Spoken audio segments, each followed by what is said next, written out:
రామోజీరావు మృతిపై నటుడు రాజేంద్ర ప్రసాద్ సంతాపం వ్యక్తం చేశారు. ఫిలిం సిటీలోని ఆయన పార్థివ దేహాన్ని సందర్శించిన అనంతరం రాజేంద్ర ప్రసాద్ మీడియాతో మాట్లాడారు. రామోజీరావు అంతటి మహానుభావుడు దరిద్రపు చెత్త రాజకీయాల వల్ల క్షోభ అనుభవించారు. అయితే ఆయన చివరికి గెలిచే వెళ్లారు. అనుకున్నది సాధించి మరీ వెళ్లారు. ప్రపంచం బతుకున్నంత వరకు రామోజీ ఉంటారు అని రాజేంద్ర ప్రసాద్ అన్నారు. శ్రీ రామోజీరావు గారు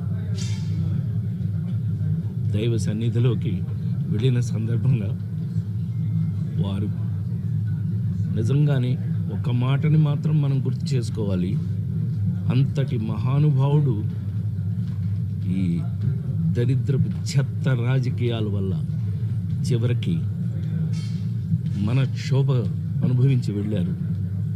అది భగవంతుడు చూసుకుంటాడు. డెఫినెట్ చూసుకున్నాడు, భగవంతుడు చూసుకున్నాడు. కానీ ఆయన గెలుపు, ఆ నిజ గెలుపుని ఆయన అనుభవించి ఆ సక్సెస్ని ఆయన చూసే వెళ్ళారు. ఆ విషయంలో చాలా చాలా సంతోషం. ఆయన అనుకున్నది సాధించి మరి వెళ్ళారు. వారి మనశ్శాంతి, వారి జీవితంలో వారు ప్రపంచం బతికున్నంత వరకు కొంతమంది బ్రతుకుంటారు. అందులో శ్రీ రామోజీరావు గారు ఒకరు.